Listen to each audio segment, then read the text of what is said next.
Hey guys, my name is Ayush Karan and welcome to our channel Karan Classes. As you know, so जैसा कि आप लोगों को पता है, इस चैनल पे क्लास 10th का मैथ्स पढ़ाया जाता है और इस वीडियो में खास करके हम लोग अपने चैप्टर 8 ट्रिग्नोमेट्री के बारे में पढ़ने वाले हैं। जी हाँ, आपके जब आप एनसीईआरटी बुक खोल के उठा के खोल के देखते हो तो आपको दिखता है चैप्टर 8 में सर इंट्रोडक्शन टू ट्रिग्नोमेट्री नाम का जो चैप्टर है।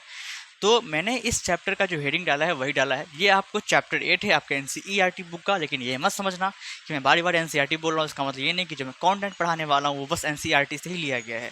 वो आपके सारे के सारे रेफरेंस बुक, वो आर डी शर्मा हो, आर एस अग्रवाल हो, के सीना हो, जो भी है कुछ कॉन्सेप्ट नहीं छूटेगा आपका बोर्ड का, ये मेरी गारंटी है। इस वीडियो को 10-15 मिनट देखने के बाद आप ये डिसाइड कर सकते हो कि ये टीचर कैसा है, अच्छा है या बुरा है। उससे पहले ये वीडियो को छोड़ कर जाना मेरे हिसाब से बदकिस्मती है आपकी। ठीक है सर? हाँ सर, ठीक है। तो स्टार्ट कर लेते हैं हमारा ये चैप्टर इंट्रोडक्शन टू ट्रिग्नोमेट्री, आपके क्लास 10th मैथ का चैप्टर 8।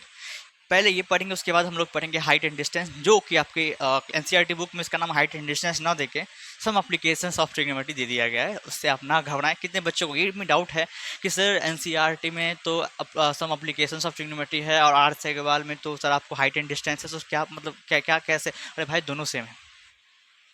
ओके, हाँ सर। ये चैप्टर को स्टार्ट करने से पहले मैं कुछ बातें हैं जो कि आपको बताना चाहता हूँ। जैसे वेटेज की बात कर लेते हैं। सर, ये वेटेज क्या होता है? कोई टीचर हमें नहीं बताता। ये वेटेज मतलब आपके सीबीएसई बोर्ड में इस चैप्टर से कितने नंबर के सवाल पूछे जाएंगे, वो होता है वेटेज। तो वो देखा गया है 8 से 9 मार्क्स का सवाल, 8 से 9 मार्क्स का सवाल इस चैप्टर से आपको आता है। अगर ये चैप्टर आपको पूरा आता है तो ये श्योर है कि आपको 8 या 9 नंबर इस चैप्टर से पक्के हैं। क्या बातें समझ में आ रही है? हाँ सर। तो वेटेज का सबको मालूम चल गया कि हाँ सर, वेटेज क्या, कैसे, कहाँ से है। जी हाँ सर। अब हम लोग चैप्टर पे आ सकते हैं। जी हाँ। अब ये जो चैप्टर स्टार्ट करूंगा मैं, वो बेसिक से पूरा एडवांस तक जाने वाला हूँ। एडवांस कहने का मतलब क्या सर? आईटी लेवल तक ना जी। एडवांस करने का मतलब वो सारे चीज़ कवर करवाऊंगा जो कि कवर करवाना जरूरी है आपके लिए क्लास 10th के हिसाब से। जी हाँ। तो बेसिक से स्टार्ट करेंगे। फर्स्ट ऑफ ऑल हम लोग स्टार्ट करते हैं ट्रिग्नोमेट्री से। ट्रिग्नोमेट्री चैप्टर का नाम है, वो जानना बहुत जरूरी है। ये क्या है सर? मतलब समझ में नहीं आया, ये बताइए थोड़ा सा हमको। ठीक है, I will tell you. Okay. Trigonometry it is a study of relation between, sir relation, हाँ अच्छा इसका रिलेशन सर, यहाँ पर रिलेशन किसी और चीज के बारे में दिया गया है, लिखा हुआ it is the study of relation between the sides और एंगल। साइड्स और एंगल, सर किसके साइड्स एंगल? तो भैया ट्राइंगल के साइड्स और एंगल के बारे में जो रिलेशन है, साइड्स ट्राइंगल के साइड्स और एंगल के बीच में जो रिलेशन है, वही हम लोग इस चैप्टर में पढ़ने वाले हैं, and that is called trigonometry. Sir ये ट्राइंगल माने सर ट्राइंगल के तो बहुत सारे टाइप्स होते हैं, पर ये लेक्चर में, ये चैप्टर में खास करके हम लोग जो ट्राइंगल के बारे में बात करने वाले हैं वो है हमारा राइट एंगल ट्राइंगल। जी हाँ, सब बच्चे कान खोल के सुनेंगे। वो है हमारा राइट एंगल ट्राइंगल। आप सबको पता होगा ट्राइंगल 6 प्रकार का होता है, जिसमें से एक प्रकार राइट एंगल ट्राइंगल ही है। और ये चैप्टर पूरा का पूरा बेसिस है आपको राइट एंगल ट्राइंगल पे। मतलब इस चैप्टर में जब भी हम ट्राइंगल बोलेंगे, इसका एक ही मतलब होगा कि हम लोग राइट एंगल ट्राइंगल के बारे में बात कर रहे हैं। अब क्योंकि ये चैप्टर राइट एंगल ट्राइंगल के ऊपर में है, राइट एंगल ट्राइंगल जानना बहुत जरूरी है। बहरहाल चैप्टर 6 में ट्राइंगल्स में राइट एंगल ट्राइंगल के बारे में बताया गया है, लेकिन कई बच्चे होते हैं ना, खुद की मार के यहाँ से वहाँ जाते हैं, तो उन्होंने स्किप कर दिया होगा। तो ऐसे बच्चे जिन्होंने स्किप कर दिया, या ऐसे बच्चे जिनको जानने के बाद भी नहीं पता चला कि सर ये क्या है, मेरे को समझ में नहीं आ रहा, आप बता दो। तो सारा चीज़ मैं यहाँ से लेके स्टार्ट कर रहा हूँ, है ना, इसलिए मैं बोला था बेसिक से, है ना। जी हाँ सर। तो क्या राइट एंगल ट्राइंगल आप सबको पता है क्या होता है? सर कुछ कुछ बातें हैं जो मैं बताना चाहता हूँ। इसको बताने से पहले सर, क्या ये जो वर्ड आपको दिख रहा है ना, ये जो वर्ड आपको दिख रहा है ट्रिग्नोमेट्री, ये 3 ग्रीक वर्ड से मिलके बना है। क्या बात है सर? जी हाँ, ये 3 ग्रीक वर्ड से मिलके बना है। सर वो कौन से 3 ग्रीक वर्ड है, कृपया आप हमें बता सकते हैं? जी हाँ जरूर। पहला है बच्चों ट्राई, दूसरा है गॉन, एंड थर्ड इज मेट्रॉन। तो ये क्या लिख दिया आपने? सर मारो को तो कुछ समझ में नहीं आ रहा हो, ये क्या है सर? तो बच्चों ये ग्रीक वर्ड, इसलिए आपको थोड़ा समझने में दिक्कतें हो रही हैं। मतलब बताऊंगा तो समझ में आने लगेगा। ठीक है सर, बताइए। बच्चों ट्राई का मतलब होता है 3, गॉन का मतलब होता है साइड्स, जी हाँ, और मेट्रॉन का मतलब होता है मेजर। मतलब सर 3 साइड का मेजर, क्या तीनों साइड का मेजर राइट एंगल ट्रायंगल? हाँ जी। मतलब जब भी हम लोग ऐसा कहते हैं कि हम लोग साइड्स के मेजर कर रहे हैं एक राइट एंगल ट्रायंगल में, या तो ऐसा कहते हैं हम लोग रिलेशन पढ़ रहे हैं एंगल और साइड के बीच में, तो हम लोग ये भी बोल सकते हैं कि हम लोग ट्रिग्नोमेट्री पढ़ रहे हैं। क्या क्लियर हुआ ट्रिग्नोमेट्री क्या है? मैथ के इस ब्रांच में, इस शाखा में हम लोग किस चीज़ के बारे में बात करने वाले हैं? एंगल के बारे में बात करने वाले हैं, और साइड्स के बीच के जो रिलेशन उसके बारे में बात करने वाले हैं। सर रिलेशन सुन के तो मन पसंद, अरे तो क्या यहाँ तक समझ में आता है? आगे बढ़ें, कुछ बातें हैं मुझे करनी है आपसे राइट एंगल ट्रायंगल के बारे में। क्या मैं वो आपसे कर लूँ? जी हाँ sir, of course you are free to do anything. This is your board and this is your marker, you to do anything. क्या बात है सर, इंग्लिश इंग्लिश, हाँ ठीक। शांत रहिए आप लोग, थोड़े से ध्यान दे दीजिए इस पर। ठीक, क्या बातें समझ में आ रही है और दिखाई भी दे रही है? जी हाँ। तो फर्स्ट ऑफ ऑल हम लोग फिगर की बात कर लेते हैं कि राइट एंगल ट्रायंगल में ये फिगर सबको पता होगा। इसका मैं नामकरण कर दूं सर, नामकरण आयुष्करण, अरे रिलेट काहे कर लेते हो कुछ से कुछ। देखो यहाँ पे ध्यान से, पहले ये फिगर दिख रहा है? जी हाँ सर, ये फिगर राइट एंगल ट्रायंगल का फिगर है, पता है? हाँ सर पता है। अब बताओ इसमें 90 डिग्री कहाँ होगा? अरे 3 कोण हैं इसके, 3 एंगल है ना इसके, तो राइट एंगल ट्रायंगल कहाँ बनेगा बताओ? सर हमने बचपन में पढ़ा है, हमारी मैम ने बताई है कि सर ऐसे करो उंगली को, ये एल बनता हुआ दिख रहा है, ये एल के बीच में जो एंगल बनेगा वही है 90 डिग्री। मतलब आप सबको आता है ना? जी हाँ सर, क्या बात करो सर, 10th में आ चुके हैं, इतना तो मालूम करना बनता है सर। सर क्या चीज करे, अरे मार्कर का थोड़ा ढक्कन इधर उधर, हाँ समझ रहा हूँ। तो सर जहाँ एल बन रहा है, देखो यहाँ एल बन रहा है, तो यहाँ पे इस तरह हमारा 90 डिग्री होगा। ये हमें बचपन से सुनते आ रहे हैं, या तो टीचर हमें बताते आ रहे हैं। इसी एंगल को राइट एंगल बोलते हैं। क्या ये पता था आपको? इसी एंगल को, मतलब कि जब भी कोई बोले आपको राइट एंगल, तो दिमाग में एक ही चीज़ आना चाहिए कि सर वो 90 डिग्री की बात कर रहा है। मतलब ऐसा ट्रायंगल जिसमें एक 90 डिग्री हो, that is called right angle triangle. अब आपको ये पता है कि अगर ये 90 डिग्री है तो ये दोनों कितने कितने डिग्री होंगे? या ऐसा पूछूं मैं कि इन दोनों एंगल का सम कितना होगा? सर एक बात हमें और पता है, और मैं ये लिखना भी चाहूँगा कि सम ऑफ इंटीरियर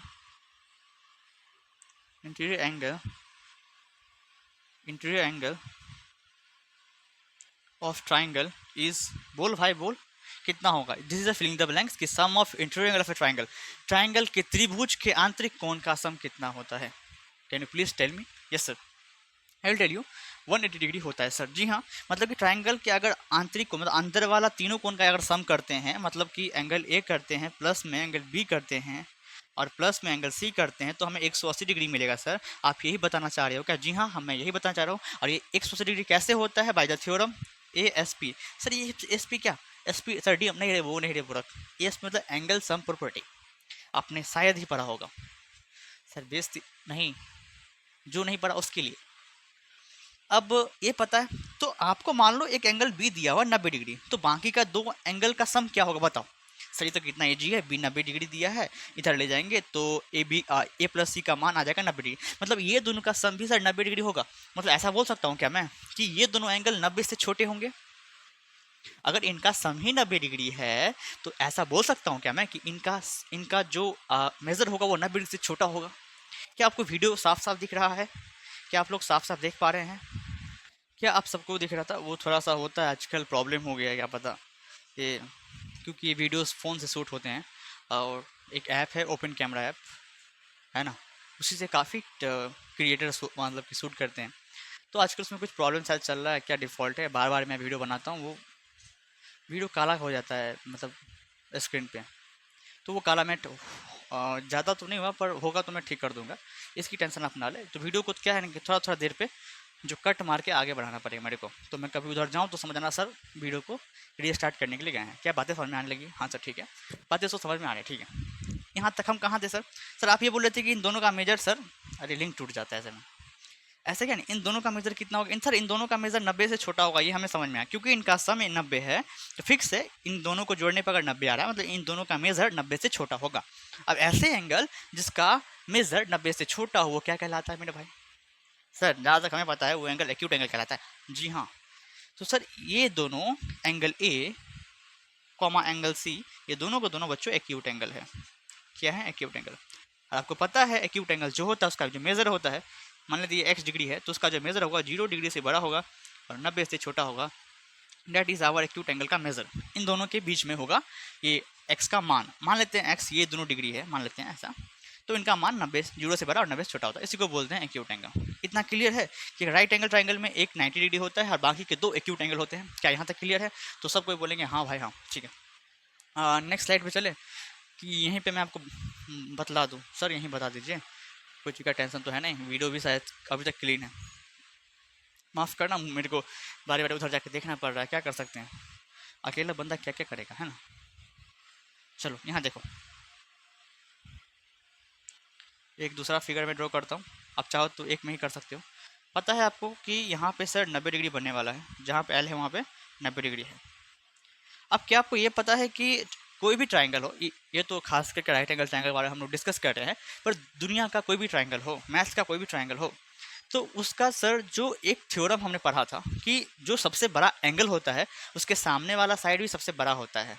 सर कहना क्या चाह रहे हो सर, कुछ दिमाग में पल्ले ही नहीं पड़ रहा है। अरे मूर्खो, मान लेते हैं एक ट्राइंगल है, ये है सर 80 डिग्री, ये है आपको 40 डिग्री, ये है 60 डिग्री।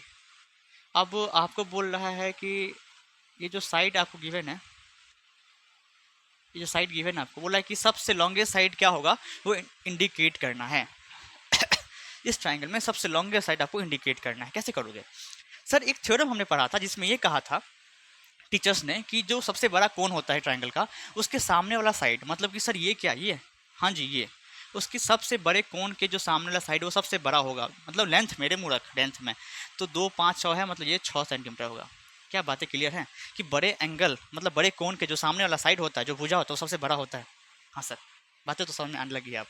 इसका मतलब मैं ये बोल सकता हूँ, क्योंकि एक राइट एंगल ट्राइंगल है, इसमें एक एंगल 90 डिग्री है और बाकी के ये दोनों एंगल एक्यूट एंगल होते हैं, आपको पता ही होगा। हाँ सर पता है, क्योंकि ये एक्यूट एंगल है तो ये तो 90 से छोटे ही होंगे, और ये 90 डिग्री मतलब सबसे बड़ा कौन, ये। हाँ सर, मतलब इसके सामने वाला साइड, मतलब माने कि ये हाइपोटेनियस, सॉरी नाम बोला गया पहले, मतलब इसके सामने वाला साइड सबसे बड़ा होगा। हाँ सर होगा, उसी का नाम राइट एंगल ट्रायंगल में खास करके हाइपोटेनस दिया गया है। क्या है, लिख लो, उसका नाम हाइपोटेनस दिया गया है, सबको लिख सकते हो, ठीक है। जनरली हम बात कर रहे हैं किसमें, जनरली ये हाइपोटेनियस फिक्स रहेगा। हाइपोटेनियस को दुनिया की कोई भी ताकत चेंज नहीं कर सकती, क्योंकि 90 डिग्री के सामने साइड वो फिक्स रहता है, पर परपेंडिकुलर और बेस बदलता रहता है एंगल के हिसाब से। सर आपकी बातें ना कुछ कुछ समझ में नहीं आती है, सोच लो, ठीक है बताऊंगा, क्लियर करूंगा, पहले ये तो सुन लो जनरली मैं क्या बोल रहा हूँ। जनरली जो वर्टिकल लाइन है उसको हम लोग बोलते हैं परपेंडिकुलर, उसको बोलते हैं हम लोग परपेंडिकुलर, ये जनरली मैं बात कर रहा हूँ। कोई पूछे जनरली, ये साइड परपेंडिकुलर होता है, ये वाला साइड जो है वो, और जो नीचे का साइड है उसको जनरली, भाई साहब हमें जनरली की बात कर रहा हूँ, ऐसा मत समझना कि सर हमेशा ये होता है। सर ने बताया था जो वर्टिकल लाइन है परपेंडिकुलर होता है और जो नीचे का लाइन है वो बेस कहलाता है, ऐसा नहीं, ठीक ना। तो क्या ये समझ में आता है कि जनरली मैं ये बात बोल रहा हूँ, लेकिन ये हाइपोटेनस हमेशा फिक्स रहेगा। अब मैंने ये भी बात कहा कि पी मतलब जब भी ये पूरे थ्रू आउट द क्लास में पी बोलो, पी का मतलब परपेंडिकुलर, बी का मतलब बेस, तो समझ जाना सर पी का मतलब परपेंडिकुलर बोलना चाह रहे हैं और बी का मतलब बेस बोलना चाह रहे हैं। तो हाइपोटेनियस को आप एच से डिनोट कर सकते हो मेरे भाई, परपेंडिकुलर को पी से डिनोट कर सकते हो और बेस को बी से डिनोट कर सकते हो। क्या क्लियर है? तो मैं थ्रू आउट द चैप्टर यही बोलने वाला हूँ, P H P. Next slide की तरफ चलिए। हाँ सर चलिए, ओके सर। अभी तक जो भी चीज़ मैंने कहा क्या वो क्लियर है? माफ़ी चाहूँगा, बीच बीच में मुझे उधर जाना पड़ता है क्योंकि ये वीडियो स्टेबल नहीं है, बारी बारी कुछ टेक्निकल इश्यूज बोल सकते हैं इसको, ये आ जाते हैं, इसीलिए कुछ ग्लिच वगैरह सब, जिसके कारण वीडियो में थोड़ा डार्कनेस टाइप का आ रहा है। इसके लिए टेंशन मत लीजिए आप लोग, मैं छोटा छोटा जो कट्स हैं वो लगाते जाऊँगा और वीडियो नॉर्मल रहेगा, है ना, ठीक। तो हम राइट एंगल ट्रायंगल के बारे में बात करते हैं, कुछ कुछ चीज़ सर हमने जाना, और आपने ये कहा हाइपोटेनियस फिक्स रहता है, परपेंडिकुलर और बेस चेंज होता रहता है अकॉर्डिंग टू द एंगल। आपने ये कहा था, बोलो मत, हाँ मैंने कहा, मैंने ये जरूर कहा आपसे। तो ये सर इसकी मतलब क्या है? इसका मतलब आप हमें बताते नहीं, आप बस बोलते जाते हो। सुन लो, मतलब सुन लो, आज दो केस लेते हैं। पहला केस, सर केस कर दोगे? नहीं जी, ये दूसरा चीज़ है। सेकेंड केस, जी हाँ, आपको दोनों में राइट एंगल ट्रायंगल ड्रॉ करना है। अपने बच्चे ऐसे हैं, मुझसे स्पीड में वो ड्रॉ कर लेंगे कॉपी में। अरे भाई कर लो, टेंशन काहे का, नामकरण करना है कर दो। सर नाम तो आपका कर्ण है। अरे जी देखो, क्योंकि ये एक राइट एंगल ट्रायंगल है तो सबको पता है एल पे 90 डिग्री बनता है। एल कहाँ बन रहा है मेरे भाई? माफ़ करना सर, यहाँ बनना, और इसको 90 डिग्री को राइट एंगल भी बोलते हैं, हमें ये भी पता है सर। कैसे पता चला भाई? अरे भाई पता है ना सर, इतना पूछो मत, ठीक। और सर 90 डिग्री की जो सामने वाला साइड होता है वो हाइपोटेनियस, वो हमेशा फिक्स होता है। आपने ये भी कहा था, कहा था? हाँ सर मैंने कहा था, कहा तो था, मुझे भी याद है, अभी तक तो याद है।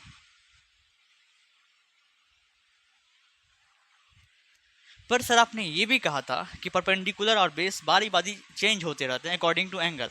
आप हमें ये बताइए कि एक राइट एंगल ट्रायंगल में कितने एक्यूट एंगल होते हैं? तो आप बोलोगे सर ये होता है एक्यूट एंगल और ये होता है acute angle.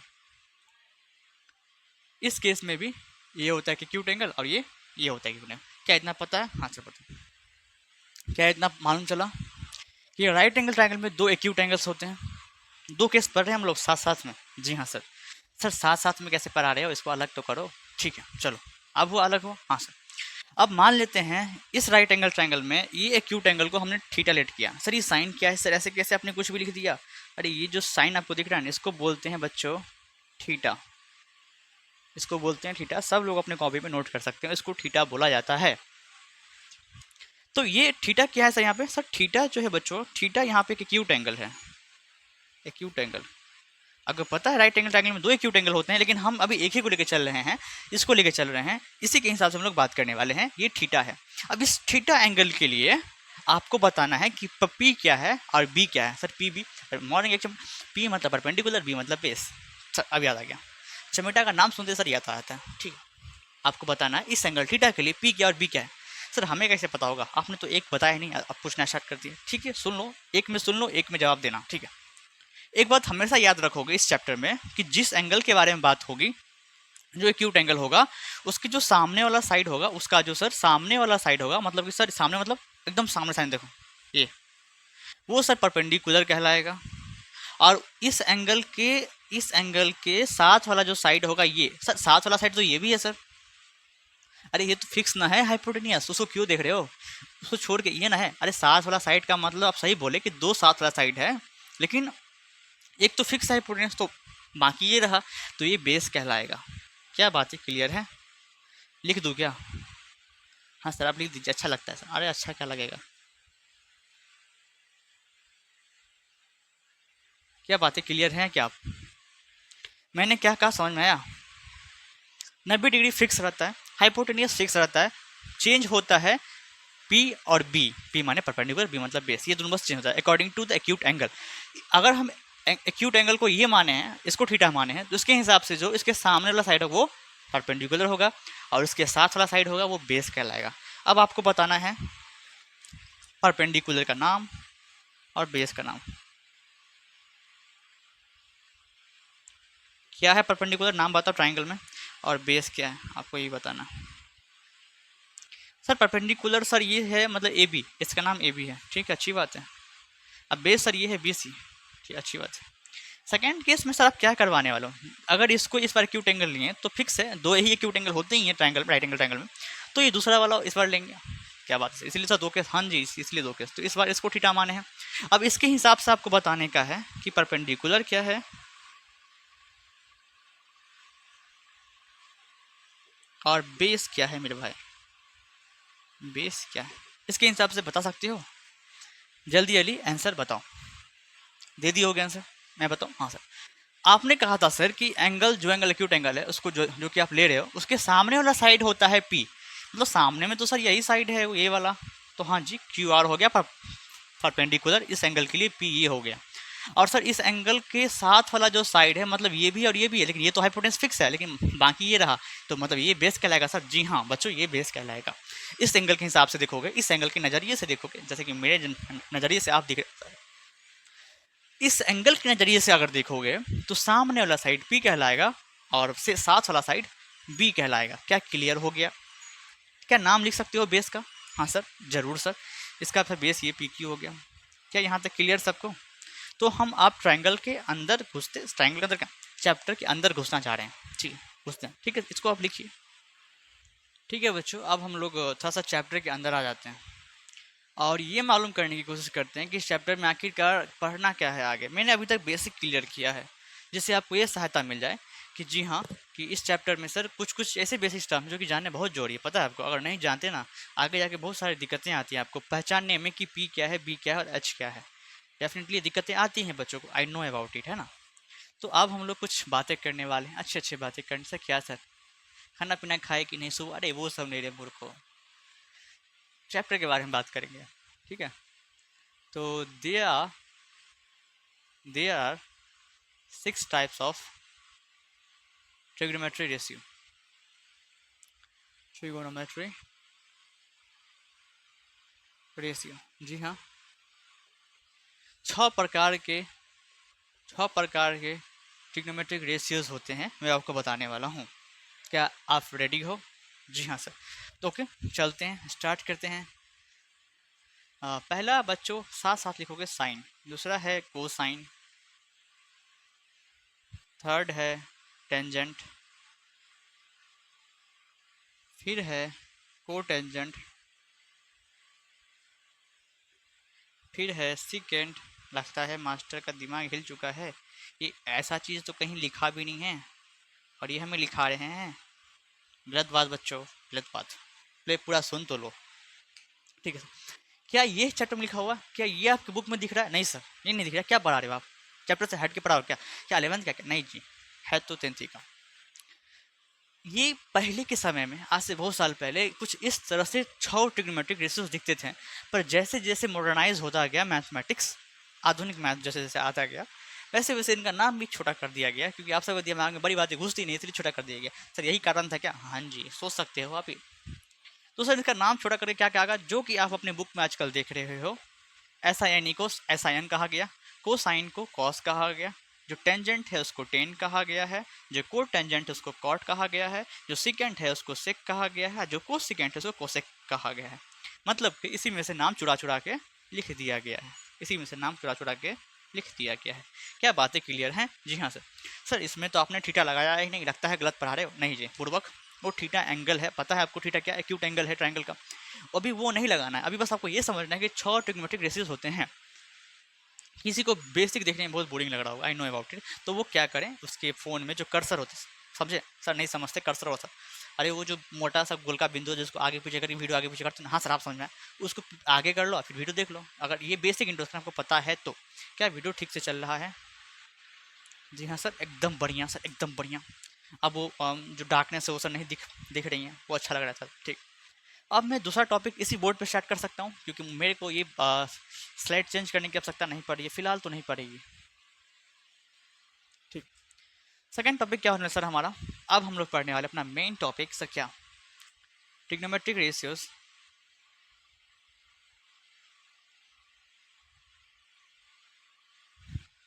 Trigonometric ratios define for acute angle acute angle in a right angle triangle, in right angle triangle. मैंने क्या लिखा, टॉपिक क्या समझ में आ रहा है आपको? सर कुछ नहीं समझ में आ रहा।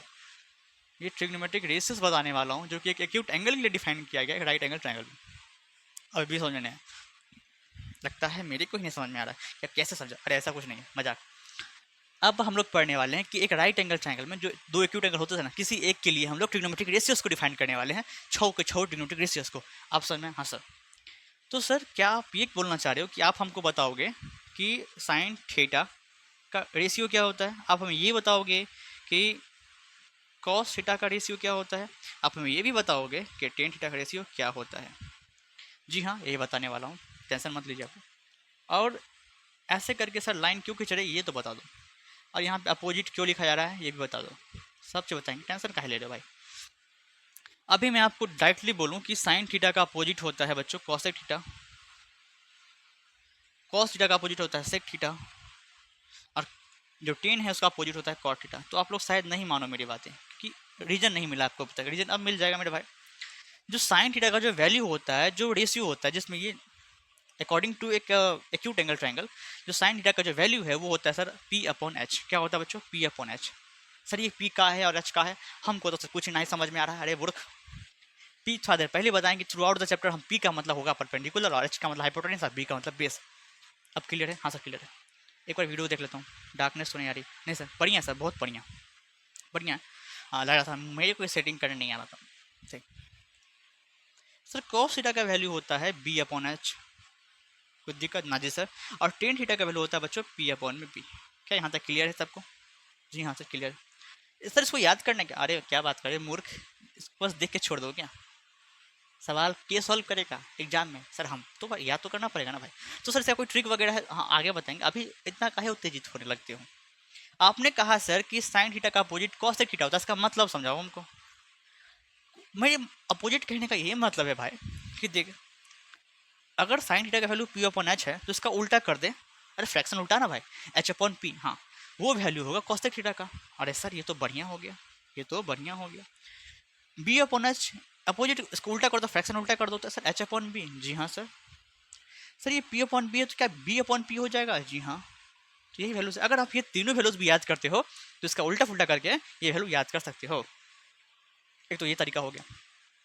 एक ट्रिक बताता हूँ जो कि जब हम भी छोटे थे तब हम लोग पढ़ा करते थे। पंडित बद्री प्रसाद हर हर बोले, जय भोले, बीच में एक लाइन खींच देना, सबको अलग अलग बांट लेना, ऐसे करके ऐसे करके ऐसे करके। देखो पहले ये आपको याद तो करने हैं भाई, ये श्योर है। अब कैसे याद करना वो ट्रिक बता दे रहा हूँ। अगर ये ट्रिक से नहीं भी काम बने तो काम करना, मेहनत करके याद कर लेना, ठीक। पंडित बद्री प्रसाद हर हर भोले। अब देखो इसको, देखो ये क्या साइन टेक वैल्यू नहीं है पी अपॉन एच? हाँ सर। ये तो देखो इसको, देखो ये साइन टेक वैल्यू, सॉरी ये कॉस का वैल्यू नहीं है, कॉस थीटा का? हाँ सर बी अपॉन एच, हाँ सर है। क्या ये P upon B sir tan theta का वैल्यू नहीं है? हाँ सर है। मतलब सर कुछ कुछ समझ में आ रहा है उनका। पता है साइन थीटा का अपोजिट क्या होता है सर? कॉसेक थीटा होता है सर, कॉसेक थीटा। मतलब एच अपॉन पी उल्टा, देखो आप उल्टा देखोगे एच अपॉन पी, हाँ। कॉस का अपोजिट सर सेक थीटा, मतलब ये जो वैल्यू है एच अपॉन पी उल्टा देखो क्योंकि नीचे से लिख रहे हैं। अब एच अपॉन पी देखोगे आप मन में दिमाग में, ट्रिक याद करने का भी ट्रिक होता है। अब पी अपॉन बी है, इस अगर टेन थीटा का अपोजिट कॉट थीटा होता है तो उसका वैल्यू क्या होगा? B upon P. तो ये याद करने का तरीका है, आप याद कर सकते हो चाहो तो। कई बच्चे ऐसे हैं कि ट्रिक वगैरह के चक्कर में, मैं तो बोलूँगा मत ही फंसे रहो। आपको नॉर्मली जो वैल्यूज़ है वो याद करने पड़ेंगे। अब वो कैसे याद होंगे सर? सवाल करते करते करते करते याद हो जाते हैं। इसकी थोड़ी सी भी टेंशन लेने की आपको ज़रूरत नहीं है मेरे भाई। ऑलराइट, सारी चीज़ क्लियर? हाँ सर ये स्लाइड भी क्लियर हो गया। अब मैं चाहता हूँ इसी स्लाइड पे इसको रब करके आगे मैं बढ़ूँ। इसके लिए ये स्लाइड को चेंज करना पड़ेगा, इसको आप लिख लिया पहले। अब मैं कुछ नोट लिखवाने वाला हूँ, इंपॉर्टेंट नोट जिसे आप बोल सकते हो। तो मेरे साथ साथ आप सब भी लिखोगे। वो इंपॉर्टेंट नोट क्या है सर? अभी आपने फार्मूला कराया तो उसके ऊपर में सवाल करा देते ना कुछ, P Y Qs previous question, तो मज़ा आता। अरे करवाऊंगा, अरे टेंशन काहे ले रहे हो, पहले नोट तो देख लो। काफ़ी बच्चे नोट्स में नहीं लिखते हैं और फिर गलती करते हैं। अच्छा बताओ, कोई बोलेगा आपको साइन थीटा, क्या साइन और थीटा का प्रोडक्ट है क्या? कोई आपसे पूछेगा अगर जिंदगी में कभी भी? अरे जिंदगी से क्लास में पूछ लेगा, 10th में, हाँ सर एग्जाम में पूछ सकता है ये साइन थीटा क्या साइन और थीटा का प्रोडक्ट है? कितने बच्चे को ये लगता है कि, अरे मेरा माइक जी, हाँ चलो बताओ, कितने बच्चों को ये लगता है कि साइन थीटा जो है वो साइन थीटा का प्रोडक्ट है? कितने बच्चों को लगता है? सर अभी तक तो यही हम असमंजस में थे कि ये साइन थीटा क्या साइन थीटा का प्रोडक्ट है क्या। क्योंकि अक्सर बच्चे देखते हैं 6x लिखा रहता है तो वो बोलते हैं 6 और x, मतलब इन दोनों का जो प्रोडक्ट है वो 6x है। हाँ ये तो सही है, लेकिन ये इस केस में आप ऐसा नहीं बोल सकते हो, ये केस में आप ऐसा नहीं बोल सकते हो। क्या बातें क्लियर हैं? कभी भी जो साइन थीटा है वो साइन थीटा का प्रोडक्ट नहीं हो सकता, चाहे कोई भी ट्रिग्नोमेट्रिक रेशियो लिखा हो, तो वो दोनों आपस में प्रोडक्ट में नहीं है। तो सर वो किस चीज़ में है? आप ये तो क्लियर करो, ये तो बोल दी कि आसानी होगा, किस चीज़ में है? मतलब sir second note, sine theta को रीड कैसे किया जाए सर? इसे रीड करने का एक ही तरीका है मेरे भाई, साइन ऑफ एंगल थीटा, इसको ऐसे ही रीड किया जाता है। अगर सर कॉस थीटा लिखा हो तो कॉस ऑफ एंगल थीटा, अगर सर टेन थीटा लिखा हो तो टेन ऑफ एंगल थीटा। क्या बातें क्लियर हो रही हैं धीरे धीरे? क्या मैं दिखाई दे रहा हूँ साफ साफ या धुंधलापन आ चुका है बोर्ड पे? सर जैसे कि देखे लग रहा है sir all thing is right. Sir बारी बारी लगता है घड़ी दिखा रहे हो क्या? नहीं जी घड़ी नहीं दिखा रहे, चेक करना पड़ता है ना हाथ रख के वो क्या कैसे ब्राइटनेस वगैरह है। अब लगता है सही हो गया, अब चेक नहीं करना पड़ेगा ना। अब मैं बेफिक्र होकर पढ़ा सकता हूँ, ठीक। Sine theta sine of angle theta, ऐसे इसको रीड किया जाता है। थर्ड नोट सब लोग लिखेंगे टेंशन बिना फिक्र के। क्या सर? अगर मैं साइन थीटा की बात करूँ या तो मैं कॉस थीटा की बात करूँ, इसके जो वैल्यूज़ होते हैं हमेशा या तो एक से छोटे होंगे या तो एक के बराबर होंगे। अगर छोटा होगा तो ये साइन दिया गया है, अगर इक्वल होगा तो ये साइन, मतलब कि जो इनकी वैल्यूज़ है सर या तो वो एक के बराबर होंगे या तो एक से छोटे हैं, ऐसे आपको देखने को मिलेंगे। इक्वल, हाँ सर ठीक। सर फोर्थ नोट क्या है? फोर्थ नोट ये है, चाहे वो कॉसेक थीटा हो चाहे वो सेक थीटा हो, इन दोनों के वैल्यूज़ जो आपको हमेशा या तो 1 के बराबर दिखेगा या तो 1 से बड़ा दिखेगा। क्या इतनी बातें क्लियर हैं? ये चारों नोट्स क्लियर हैं? तो क्या मैं सवाल करवाऊँ, कुछ सवाल करवाऊँ, PYQs करवाऊँ? क्योंकि वीडियो लंबा हो गया, आई नो अबाउट इट, मुझे पता है, मैं देख पा रहा हूँ टाइम को। मैं कुछ सवाल करवाऊँ क्या? जी हाँ सर, टाइम वेस्ट मत कीजिए, सवाल करवाइए, ठीक है। बच्चों सवाल करवाने से पहले एक कॉन्सेप्ट और है, वो से देख लो। सर ये चीटिंग है सर, बारी बारी से सवाल कराना चाह रहे हैं पर आप ये कॉन्सेप्ट लेके आ जा रहे हो। अरे क्या कर सकते हैं भाई, कॉन्सेप्ट तो सीख नहीं पड़ेंगे ना आपको, है ना, उसके बाद ही सवाल कर पाओगे। लेकिन सब फिर सवाल में फंसोगे तो हम ही को बोलोगे सर कैसे हुआ कैसे हुआ, अच्छा से नहीं सिखा दो, देखो पहले अच्छा से देखो पहले उसको। कुछ कॉन्सेप्ट है, अगर कहीं भी आपको एक चीज़ लिखा हुआ देखिए, क्या सर, एक सेकेंड बाल सेट कर लूँ तो क्या सर वीडियो के बीच में, हाँ क्या कर सकते हैं, हाँ कभी आपको ऐसा देखने को मिले कि साइन थीटा का स्क्वायर कोई पूछ दे तो क्या लिखोगे? कोई पूछ दे कॉस थीटा का स्क्वायर तो क्या लिखोगे? या कोई पूछ दे साइन थीटा का क्यूब तो क्या लिखोगे? क्या आप क्या लिखोगे मुझे ये बताओ। जी हाँ, क्या आपको मैं दो तरीका दिखा रहा हूँ, एक गलत होगा और एक सही होगा, पहचाना है कौन सही है। क्या मैं इसको ऐसे लिखूँ या मैं इसको ऐसे लिखूँ? कौन सा सही है कौन सा गलत है आपको बताना है, बोलो। सर हमारे टीचर ने, हमारे गुरुजी, स्कूल के गुरुजी ने कुछ कुछ बातें सर वो भी बताते हैं हमको, ऐसा मत कहिए सर। हाँ ठीक है, उन्होंने सर बताया है कि ये जो तरीका है ना कि थीटा के ऊपर में स्क्वायर लगा दिए हैं, ये थीटा तो एक्यूट एंगल होता है, अगर मान लेते हैं वो 30 डिग्री भी है तो उसका स्क्वायर करोगे भाई साहब तो साइन 900 डिग्री, ये क्या हो गया इसका, क्या है? ये रॉन्ग है भैया, ये रॉन्ग है, थीटा के ऊपर में कभी भी स्क्वायर नहीं लगाते हैं। तो सर फिर स्क्वायर लगाते कहाँ पे हैं, फिर स्क्वायर लगाते कहाँ पे हैं? तो बच्चों स्क्वायर साइन के ऊपर लगाते हैं। क्या ये बातें क्लियर हैं? मेरा डस्टर कहाँ गया? सर डस्टर है क्या आपका वो? हाँ जी मेरा डस्टर है ये बातें रॉन्ग है, पता चल गया क्यों रॉन्ग है। और ये बातें सही लिखी हुई हैं कि कभी भी स्क्वायर लगाएंगे या क्यूब लगाएंगे तो साइन या कॉस के ऊपर ही लगाएंगे, या टेन कॉट जो भी है हमारे ट्रिग्नोमेट्रिक रेशियोज के ऊपर लगाएंगे, थीटा के ऊपर नहीं लगाएंगे, वो थीटा एक एक्यूट एंगल है, ठीक है सर।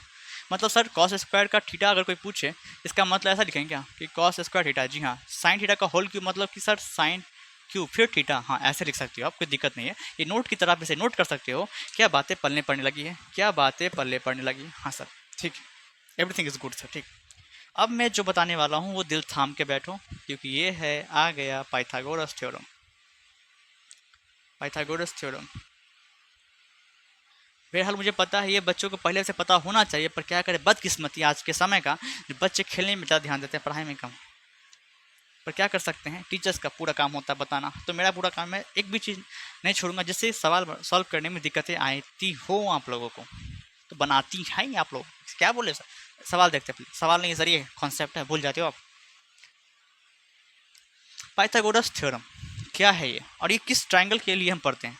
तो ये हमेशा राइट एंगल ट्रायंगल पे ही अप्लीकेबल होता है।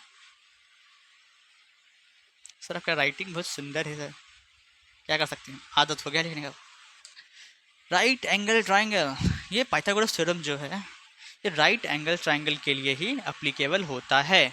क्या आप सबको दिख रहा है अच्छे से साफ साफ बिना किसी ब्लर या डार्कनेस के? जी हाँ सर, अरे सही में दिख रहा है ना, क्योंकि तो वही वीडियो फिर ख़राब हो जाएगा तो फिर गुस्सा तो आता है ना भाई, इतना शूट करने के बाद फिर वीडियो ना बने। ऐसा इससे पिछले दिन भी हुआ था, मैंने पूरा शूट किया 1 घंटा पूरा, फिर देखता हूँ वीडियो में तो डार्कनेस छाया हुआ, इतना डार्कनेस जो कि मेरा फेस गोरे होने के बाद भी काला दिख रहा था। बोर्ड तो क्या बोले कुछ दिख ही नहीं रहा था, तो बड़ा गुस्सा आता है। पर कभी कभी ऐसा होता है कि गुस्सा आते आते फिर आधा समय के साथ वो हंसी में चेंज हो जाता है, मतलब कि ऐसे लोग हंसते हैं। चलो कोई बात नहीं, फिर से बना लेंगे, वही है, फिर से बना रहा हूँ है ना, तो अच्छे से देखोगे इसको, मेहनत लगाया भाई इस पर। पाइथागोरस थ्योरम हम लोग हमेशा राइट एंगल ट्रायंगल के बारे में ही पढ़ते हैं, तो फिगर जो होगा वो राइट एंगल ट्रायंगल पे ही होगा। तो क्या बातें क्लियर हैं? हाँ सर ठीक है, क्योंकि राइट एंगल ट्रायंगल है इसका नाम भी हम लोग लिखेंगे। सर क्या सर एक्यूट एंगल ट्रायंगल होता तो नाम नहीं लिखते क्या? लिखते भैया, यहाँ पे ये तो देख लो, बड़ा दिमाग लगाते हो, बातों को पकड़ते रहते हो क्या। ये 90 डिग्री बनेगा पता है? जी हाँ सर। ये सर हाइपोटेनियस होता है पता है? जनरली ये बेस होता है और जनरली ये पी होता है, मतलब परपेंडिकुलर। अब इसी पे हम लोग कुछ पढ़ने वाले फार्मूलास। पाइथागोरस थ्योरम क्या बोलता है पता है सर? बताइए सर बताइए। पाइथागोरस थ्योरम बोलता है कि एच स्क्वायर बराबर पी स्क्वायर जोड़ B square, this is the main formula of Pythagoras theorem. इसका स्टेटमेंट भी आता है इंग्लिश में, अंग्रेजी में आप लिख सकते हो कि द स्क्वायर ऑफ, लिखो भाई लिखो, the square of hypotenuse is equals to the square of sum of other two sides. मैंने क्या बोला, ध्यान से सुनो। The square of hypotenuse is equals to the square of sum of two remaining sides. क्या लिख लिया आपने, हाँ सर लिख लिया। ये स्टेटमेंट है, आप लिखना चाहो तो लिख सकते हो, वैसे तो यहाँ पे लिखा ही हुआ है। अब इससे हम लोग 3 फार्मूला खिंच खिंच के निकालने वाले हैं। कितने बच्चों, 3 फार्मूला खिंच खिंच के निकालने वाले हैं। क्या तैयार हो, हाँ। पहले निकालेंगे एच का, फिर निकालेंगे पी का, फिर निकालेंगे बी का। जी सोचो ना, इसी से निकालना है। अगर एच का मान निकालना हो तो क्या करते हैं सर, एच का मान तो नहीं, एच का मान नहीं, ये एच स्क्वायर का मान है। एच का मान लिखोगे तो जो आर एच एस में उसको तो पहले लिखोगे ही, है ना। लेकिन जो स्क्वायर है इसको हमको नहीं चाहिए, तो उसको उस साइड ले जाओ, आरएचएस में ले जाओ। और आपको पता होना चाहिए कि जब स्क्वायर अपना साइड चेंज करता है तो वो रूट में चेंज हो जाता है, और रूट जब साइड चेंज करता है वो स्क्वायर में चेंज हो जाता है। फिलहाल 3 तक यही पढ़ना है आपको, है ना। हाँ सर, तो स्क्वायर हटा दिए तो इधर जो गया वो रूट में चेंज हो गया, तो एच का फॉर्मूला बन गया P root under P square और पी स्क्वायर। क्या बातें क्लियर हैं, हाँ सर ठीक है। सोचो ना, अगर p का मान निकालना होता तो कैसे निकालते आप, यहाँ से p का मान कैसे निकालते, तो इसको सॉल्व करते आप। जनरली जाहिर सी बात, इसको आप सॉल्व करते तो कैसे सॉल्व करते भैया, p को उधर ही छोड़ देते। एच स्क्वायर यहाँ पे लिखा हुआ है, बी स्क्वायर को इधर लेके आते तो माइनस का बी स्क्वायर होता, उधर आपने पी स्क्वायर को छोड़ दिया। अरे मैं एक इक्वेशन को सॉल्व कर रहा हूँ, यहाँ से p का मान निकालने की कोशिश कर रहा हूँ और फॉर्मूला बनाने की कोशिश कर रहा हूँ। आप मेरे साथ क्यों कोशिश क्यों नहीं कर रहे हैं, करो आप भी करो, हाँ भाई तू, हाँ कर, देखें यहाँ पे ध्यान से। अब पी स्क्वायर का मान नहीं चाहिए, पी का मान चाहिए, तो स्क्वायर को इधर ले आओ तो रूट के अंदर चेंज हो जाएगा। यहाँ लिखा हुआ है H square minus B square बराबर पी, मतलब यहाँ से सब पी का मान ये आ गया कि root under H square minus B square. तो लिख दो ना भाई, लिख दो भैया, एच स्क्वायर माइनस क्या है जी, बी स्क्वायर। जी हाँ, क्या क्लियर है, हाँ सर ठीक है। सर एच यहाँ पे कैपिटल, यहाँ पे स्मॉल सर, अरे भाई कुछ फर्क नहीं पड़ता है, लिखो तुम चुपचाप। ऐसे ही आपको बी का मान निकला, क्या निकाल पाओगे, कौन कौन ऐसे लड़के हैं, सर लड़कियां भी हैं यहाँ पे, हाँ ठीक है। कौन कौन ऐसे बच्चे हैं आप, ठीक है, हाँ बच्चे में दोनों आते हैं। कौन कौन से ऐसे भाई बहनों हैं जो जिनका जो बी का मान निकाल सकते हैं, कृपया ध्यान दें। जी हाँ सर हम निकाल सकते हैं, बताओ क्या होगा बी का मान। सबको क्या ये आ रहा है, क्या H square minus P square, ये ऐसा आ रहा है क्या, हाँ सर ऐसा ही आ रहा है। सेम टू सेम वही प्रोसेस फॉलो किया सर जो आपने यहाँ पे बताया था पी के लिए, वही सेम प्रोसेस बी के लिए फॉलो हुआ है, बी का मान। तो ये सर 3 फार्मूलाज बन गए। मेन फार्मूला ये है, उस पर आधारित ये 3 फार्मूला हैं। ये 3 एच निकालने के लिए, पी निकालने के लिए, बी निकालने के लिए यूज होते हैं। कब, कैसे, कहाँ। अगर ट्राइंगल का 2 साइड दिया हो, थर्ड साइड पूछे तो इसके हेल्प से हम लोग निकाल सकते हैं बारी बारी से। क्या बातें क्लियर है, क्या एक सवाल कर लें, ठीक है सर। सर ये रहा एक सवाल जो कि हमें करना है और मिल के करना है, ये ऑब्जेक्टिव है सर। और एक बात पता होना चाहिए आपको कि ऑब्जेक्टिव जो होते हैं, जब बोर्ड ऑब्जेक्टिव पूछता है वो 1 नंबर का होता है। तो ये CBSE 2024 का सवाल है। इससे पिछले साल जो एग्जाम हुआ था सर, इससे पिछले साल 2025 का होता है, अरे भाई उससे पहले हुआ था ना, हाँ 2024 का सवाल है, अच्छा खासा सवाल है, इसे आप करोगे। जी हाँ करिए इसको। सर उसमें स्टार्ट होगा हमारे यहाँ से, आप करो, रॉक के पॉज करो और करो, उसके बाद मैं करूँगा। चलो आंसर कर ली, हाँ मिलाओ आप। सर सवाल है कि इफ साइन ए बराबर 2/3, आपको साइन ए का वैल्यू दे रखा है। सर आपने पढ़ाया साइन थीटा, यहाँ पे ए लिखा हुआ है, सर ये चीटिंग, ये गलती पढ़ाएगा नहीं जी। वहाँ पे एक्यूट एंगल को, क्योंकि राइट एंगल ट्रायंगल में 2 एक्यूट एंगल होते हैं, उनको हमने थीटा करके दिखाया था, थीटा आपको लेट किया था, यहाँ पे एंगल ए लेट किया गया है, तो उसके लिए कोई दिक्कत नहीं है। आप वही फॉर्मूला यूज करोगे जो कि मैंने बताया है। वहाँ पे एक्यूट एंगल थीटा था, यहाँ पे एक्यूट एंगल ए है, तो दिक्कत की बात कोई नहीं है। सारा चीज़ से मैं टेंशन निकाल दो दिमाग से। तो साइन ए का वैल्यू 2/3 है, आपको बोला find the value of cot A, cot A का मान निकालने का है। अब आपको ये दिमाग में होना चाहिए कि sir cot A formula sir हमने याद किया है, कॉट ए होता है सर b/p, तो इसके लिए हमको b चाहिए और p चाहिए। कहाँ से लाएंगे कहाँ से, अरे ये तो मालूम चला ना तुमको क्या चाहिए, हाँ सर मालूम चल के क्या चाहिए, लेकिन सर ये लाएंगे कहाँ से, ये लाना कहाँ से है, ये तो बता दो सर आप हमें, ये तो बता नहीं रहे हो। हाँ तो देखो ध्यान से देखोगे आप, साइन ए 2/3 दिया, हाँ सर दिया तो है। अब आपको ये भी पता है कि सर साइन ए का वैल्यू क्या होता है, अरे साइन थीटा, अरे मूर्खो, तो सर आपने बताया था सर p/h होता है, तो लिखो ना p/h, लिखा, हाँ सर लिखा। अब ऊपर ऊपर देखो और नीचे नीचे देखो, यहाँ पे p का मान क्या 2 है और h का मान 3, हाँ सर, तो यहाँ से ऐसा लिख सकते हैं कि p का मान ऊपर ऊपर देखो 2 और b और h का मान 3, हाँ सर लिख सकते हैं। इसमें किसकी आपको कमी है, सर यहाँ पे कमी है b की, b मिल जाता ना तो बात बन जाता, b नहीं है यहाँ पे सर, तो b निकालो ना पाइथागोरस थ्योरम से, हाँ सर, इसलिए तो मैंने बताया था तभी। फार्मूला होता है b का, बताओ सबको बोलेगा, चिल्ला चिल्ला के बोलो भाई, H square minus P square, ठीक है सर। एच का स्क्वायर मतलब एच क्या है, एच 3 है तो 3 का स्क्वायर लिखोगे, कोई दिक्कत ना जी सर। और पी क्या है, पी है 2, तो 2 का स्क्वायर लिखोगे, यहाँ तक कोई दिक्कत तो बोल सकते हो नहीं सर। 3 का स्क्वायर 9 होता है माइनस, क्या अभी भी आपको स्क्वायर को लिखने में दिक्कत हो रही है, सारे बच्चे काम करेंगे, 1 से लेके 30 तक का स्क्वायर याद कर लेंगे, सारे बच्चों, 1 से 30 तक का स्क्वायर, 1 से 20 तक का टेबल और 1 से 10 तक का क्यूब। इतना याद कर लो, 10th निकल जाएगा खुशी खुशी। हाँ मेरी बात मानिए, खुशी खुशी ये आपका 10th निकल जाएगा। क्या क्लियर है, क्या करना है आपको? हाँ ठीक, ठीक है सर। अब ध्यान से देखोगे आप, 2 का स्क्वायर कितना होता है बताओ सर? 2 का स्क्वायर होता है, अब इसकी कोई आवश्यकता नहीं है इसको। 2 का स्क्वायर होता है 4, घटा दो तो सर √5 आएगा। ठीक, √5 बाहर नहीं निकल सकता क्योंकि ये परफेक्ट स्क्वायर नंबर नहीं है, ये बाहर नहीं आ सकता। तो बी का मान क्या निकल गया? इसीलिए बी का मान क्या निकल गया भाई साहब? √5 निकल गया। हमें बी का मान मिल चुका है। क्या अब हम कॉट ए निकाल सकते हैं? क्योंकि ये भी एंगल ए के लिए ही डिफाइन है और ये भी ए के लिए ही डिफाइन था। हाँ ठीक, अगर सर ये एंगल ए के लिए डिफाइन ना होता, एंगल बी के लिए डिफाइन होता, तब फिगर ड्रॉ करना पड़ता, PHB पुट करना पड़ता, देखना पड़ता, बहुत लेंथी बन जाता। वो सवाल आगे करवाएंगे, लेकिन फिर यहाँ देखो जब एंगल सेम हो ना तो इजिली निकलते हैं। सर कैसे? कॉट ए का फॉर्मूला होता है B/P। तो बताओ बी कितना है सर? बी है, बी है, बी सर अभी निकाले हैं √5। पी कितना होता है सर? पी होता है 2। ठीक, तो ये रहा सर आपका सोल्यूशन। कॉट ए का मान निकाल चुके हम लोग। आप लोग ऑप्शन टिक कर सकते हो, ऑप्शन नंबर ए होगा। क्या बात है, क्लियर? हाँ सर। ये वीडियो काफ़ी लेंथी हो गया है, तो आप लोग काम करोगे, आप लोग NCERT उल्टाओगे और NCERT में एग्जाम्पल में ऐसे सारे सवाल हैं कि यहाँ पे तो देखो ऐसा था कि किसी 6 में से एक ट्रिग्नोमेट्रिक रेशियोज का आपको मान दिया है और बाकी का आपको निकालने का, मतलब सॉरी एक निकालने का है cot थीटा। लेकिन NCERT में ऐसे सवाल सब भी हैं जहाँ पे एक ट्रिग्नोमेट्रिक रेशियोज आपको दे रखा है और बाकी का आपको पाँचों निकालने, क्योंकि 6 होता है, एक दिया है तो 5 निकालना पड़ेगा, पाँचों निकाल लोगे। इसी तरह से एक बार PHB आपके सामने होगा ना तो वो 6 ट्रिग्नोमेट्रिक रेशियोज आप आराम से निकाल सकते हो। सर समझ में तो आ रहा है, पर उतना अच्छा से अच्छा कोई बात नहीं, टेंशन मत लीजिए आप। अभी इंट्रोडक्शन पार्ट फर्स्ट ही कंप्लीट हुआ है। हमारे चैनल पे सर किसी भी चैप्टर के 3 इंट्रोडक्शन आते हैं, एक हो चुका है, 2 बाकी है अभी भी, तो टेंशन मत लो आप। उस 2 इंट्रोडक्शन को करवाने के बाद, जी हाँ, उस 2 इंट्रोडक्शन को करवाने के बाद PYQs करवा जाएगा 2024 का। इसके लिए भी आप तैयार हो अच्छे से, और फिर इंपॉर्टेंट क्वेश्चन करवाए। तो पहले तो इस चैप्टर के बारे में देख लेते हैं, ये फर्स्ट इंट्रोडक्शन पार्ट खत्म होता है। मिलते हैं सर नेक्स्ट इंट्रोडक्शन के वीडियो में, तब तक के लिए take care and bye bye. जय हिंद, जय भारत।